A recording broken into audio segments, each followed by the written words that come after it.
Well, the NCRT has decided to update social science textbook of class 8 and it has triggered a massive political storm. The revised syllabus points to the act of brutality committed by Mughal rulers in India. The book, which introduces the students to the Sultanate and the Mughal periods, describe Babur as a brutal and ruthless conqueror who slaughtered entire populations of cities. Akbar's reign has been termed as a blend of brutality and tolerance, while Aurangzeb has been referred to as someone who destroyed temples and gurdwaras. However, in what can be termed as an attempt to remain on the safe side of history, the NCRT has also added a disclaimer, stressing that no one today should be blamed for events that took place in the past. As mentioned earlier, this move has sparked a political slugfest. Congress and its allies are calling this BJP and RSS cheap attempt to rewrite history. The BJP has hit back at the INDI Bloc, saying students are now merely being informed what actually happened during the Mughal regime. किसी भी राजा, किसी भी बादशाह के बारे में दोनों सिक्के के दोनों पहलू दिखाइए ना आप दिखाइए कि क्या हुआ इसमें, सिर्फ नफरत और वजह क्या उसकी हो सकती है। बहुत बड़े हिस्टोरियन लोग हैं, आप सबकी किताबें पढ़ लीजिए, आप वो लोग क्या बोलते हैं उन बादशाहों के बारे में, उन राजाओं के बारे में। अब आप जो है सिर्फ एक हिंदू मुस्लिम करके नफरत फैलाना है, तो मुझे कोई वो नहीं है, क्योंकि सरकार आपकी है। मैंने कहा ना, जो चाहे आप कर सकते हैं, करिए जो आपको अच्छा लगता है, परंतु हिस्ट्री के पन्नों को मिटाया नहीं जा सकता। किताबों में अकबर और औरंगजेब की क्रूरता के बारे में भी बताया जाएगा, उसमें जो भी सब बताया ना, सब बताया। इनकी सरकार है, जो चाहे कर सकते हैं, हम क्या मना कर रहे हैं। नहीं, देखिए, ये तो उनका एजेंडा है और वो इतिहास बदलना चाहते हैं, तो इसको कौन स्वीकार करेगा। अब वो शासन में है, जिस तरह से अपना कर रहे हैं। मैं NCERT की कमेटी में था, मैं तो देखता था वहाँ कि किस तरह से हो रहा है, किस तरह से इतिहास बदलने की कोशिश हो रही है। इसको ये देश स्वीकार नहीं करेगा।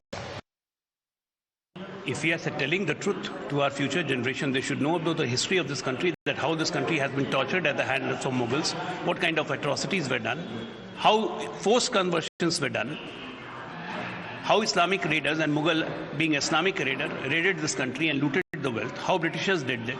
What's the harm if you are telling the truth? The question is why it was not told for the last 70 years. This is the question. All right, let's open this up and go across to our guests. We're joined by Dr. Dharinder Tayal, spokesperson of the Bharatiya Janata Party. We also have Dr. Nikul Patel, leader Congress. Good evening to both of you. Dr. Patel, what's wrong in telling the students about the brutality? What's wrong in telling the students about, the kind of atrocities that were committed during the regime of each of these emperors? The Bharatiya Janata Party had removed initially all Mughal era from the textbooks, what I have learned, and definitely now they want to reintroduce the Mughal era. In later days, they were telling that we want to incorporate, or we want to make our students learn the heritage and culture of our countries which had happened in the past. But now, by introducing such thing, they want to sow the seeds of Hindu-Muslim into the mindset of the very small children who are going to be the future of the country. So really, if they want to reflect everything, then they must reflect everything about what RSS was doing. No, but how will this drive a wedge between Hindus and Muslims? And why is it that the Congress party or others in the opposition are linking Muslims of today to the Mughal emperors? That is what... Are the Muslims themselves saying that? See, that is the ultimate that is what initially in your introductory session, one BJP guy had come and tell that people must know what was happened during the Mughal era. So everything must be reflected. It's not only the brutal part of it. You should reflect if you are reflecting Ramayana, then Ramayana was also having some not good part. Even Mahabharata was having the fight between Kauravas and Pandavas. And that's why Mahabharata and Ramayana have those aspects in them. Are we drawing parallels between the NCRT books and the Ramayana and Mahabharata? So Dr. Patel, also, as far as the chapter on Akbar is concerned... Okay, one second. As far as the chapter on Akbar is concerned, Dr. Patel, it has been described as a mix of brutality and tolerance. If you're talking about the good side, why not the bad side be told to the students about what actually happened? How is that rewriting of history? Rewriting of history is not, but if you want to sow the seeds of that this is what happened, and this is what the ultimate objective of Bharatiya Janata Party. That is what all our leaders are telling right now, and that should not be if you want to reflect history, then definitely you should let people know that, okay, fine, this is how it has to be. And it was. But that's exactly what the BJP is also saying. Tell people the entire truth, not half truth. Let me bring in Dr. Tayal. Dr. Tayal, BJP is trying to sow seeds of hatred. That's the charge. So it is very interesting, Swati, when he says this. I mean, actually, he has disowned it. He says, I'm not saying it. It is actually my leaders who are saying it. So please don't blame me. Now, there is a gross confusion. Mughals were Muslims. The Muslims of today are not Mughals. So if we are telling the truth, the interesting part is that none of the opposition is saying that the NCRT is lying. They are saying this is saffronization. How? If it is the truth, whatever it be, whatever the truth needs to be told, like you just said. Where Akbar is concerned, where brutality is concerned, tolerance has also been mentioned. What have we been taught? That is interesting. Somebody who kills, massacres 30,000 civilians is the great. And the great Shivaji is a footnote. Now, what is being history taught for? History is taught so that I take pride in my culture, in my heritage, and that is how I move ahead. And that is, as the oldest civilization of the world, we have everything to do that. But what have we been taught? We've been taught over all these years in the left Congress-dominated history. What we've been taught is that we were a weak race. Somebody came from Mongolia, Turkey, Afghanistan, Britain. They came, they slapped us, and we could do But Dr. nothing. Tayal, are you saying that history will keep changing, or at least what is reflected in the textbooks will keep changing as per the governments? No, not as per the governments. The truth must come out.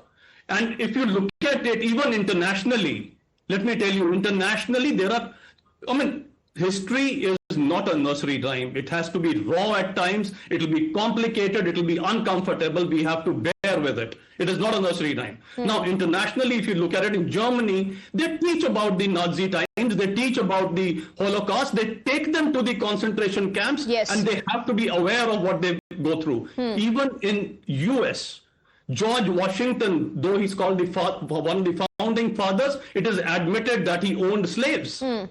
So we are telling the truth. If there is something false in what NCRT is saying, let Congress come forth and say this is not true. Dr. Patel, respond to that. Is this truth rattling the opposition? And like I said, going back to the question that I asked you first, what is wrong in telling the students about what actually happened? Does the opposition want the tyranny and the brutality to be diluted, toned down? See, whatever history is that, you cannot change it. Even Muhammad Ghazni attacked Somnath for so many times, and Yes. that I have learned during the time of my school education. So I cannot say that Bharatiya Janata Party is the only one who is reflecting the facts of Mughal history. I have also read about Mughals during the time of my education system. But what Bharatiya Janata Party perspective, that is what is real sense, what we want to make it clear, that they want to saffronize. That is rightly said by him, that they want to saffronize everything because they want to clearly distinguish between now they are also telling that there were forced transformation of the casteism. So whatever Muslims are right now, they may be transferred. I mean, Hindus were converted into Muslim. That is what they want to say. So one second, first of all, why drag in the Muslim community into all of this? Are they identifying themselves as Mughals or having any connection or link to Mughals? We are not dragging anyone. That is a statement spoken by them. That is what I am reflecting and answering to it. Right. That whatever atrocities and conversions were happened during those days, and they are not, and present Muslims are not Mughal. That is what my friend told. So I would like to convey that if you are feeling so, then you must also be acquainted with all kind of atrocities that happen to even scheduled caste and scheduled tribes, and whatever happens, what other people are doing. So that history must also be reflected. Why you want to criticize? No, but when you're talking about the Mughal era, when you're talking about the Mughal era of how the Mughals invaded, looted, plundered, converted, murdered, demolished temples, how does this argument of we should also talk about the SCs and STs come into picture? So we're talking about the Mughal era. Definitely, why not? That is a part. That is also a part of the history. We are not agreeing to it.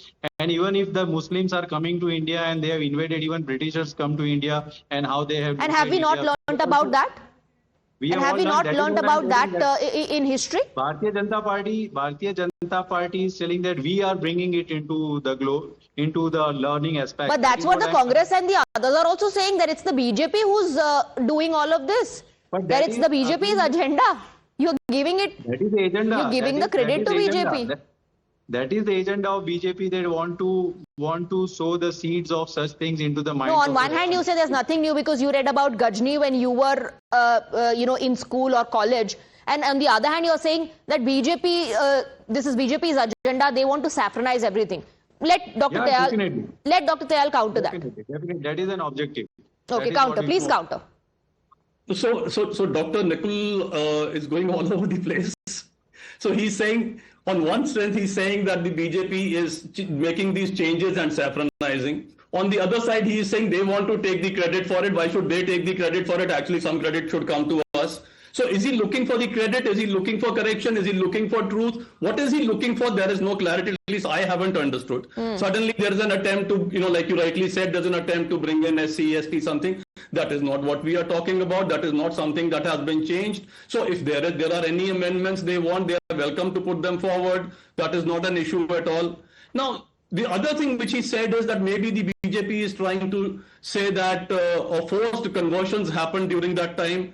We all know they happened during that time. Is he trying to say, since he is linking the Mughals to the Muslims so strongly, is he trying to say that all the Muslims who are in India today are direct descendants of the Mughals who came from outside India?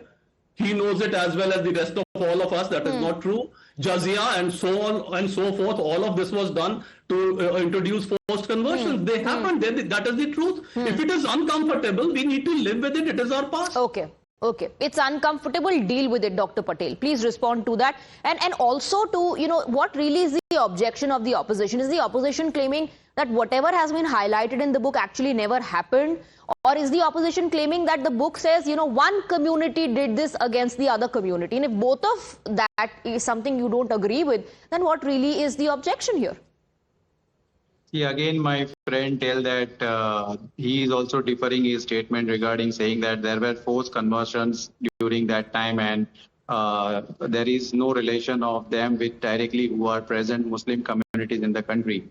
I don't understand the aspects of him, what he wants to convey. Secondly, regarding book, if they feel that they want to reflect only a particular section of the history, then they are putting it, and that is an objection. Secondly, they must put all the aspects of even RSS, what happened during their tenure, what were their role, who was Mahatma Gandhi assassinated, why they have done that. So all these things also should be there into the history to learn people that what's the past of everyone, and that is to but be sir, there. how did we all learn about Mr. Mahatma Gandhi's father of the nation's assassination if not from the books? Where did we all get to know that from? Who killed Mahatma Gandhi? Where did we learn that from if not from the books?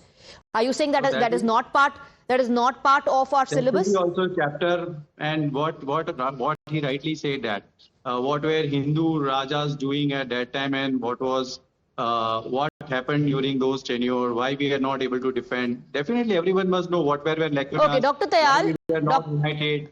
Okay, Dr. Tayal, Dr. Patel is saying you're making changes to the syllabus that talks about Mughal era. Also make changes to the syllabus that talks about India's fight against the British Empire, India's fight for independence, and talk about RSS contribution in that.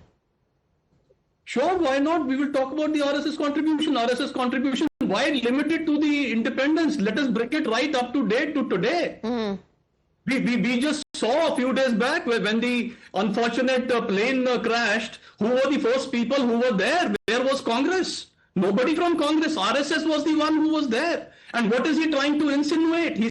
He's stepping on a landmine when he's talking about the assassination of Mahatma Gandhi, something that the courts have decided. I mean, he has the guts to say some utter lies of this kind on your channel. What is he talking about? So RSS and the BJP are not afraid of anything of the truth. They have stood by the country. They haven't compromised the country. They haven't gone and signed secret MOUs with China. They haven't said that they haven't taken money in the Rajiv Gandhi Foundation from China. That is also your history, my friend. Okay, Dr. Patel wants to come in. Closing up to the enemy. See, every time when you look back into the history of any political party or any organization, definitely there will be the black part of it, and you don't want to reflect those black part. That is your strategy and objective. That is what we want to convey to the people of the country by letting them know that this is not the way that the kids of our they must be taught something where they learn something and they must grow to develop our country to the next level, and that is the real objection what we feel. Absolutely. The real development will happen only when you know the history of your nation, when you know your past well, Dr. Patel. And, political parties are all from India. People, part of the political parties are also Indian citizens. Here we are talking about the invaders who fought against India. And what is wrong in highlighting their brutality?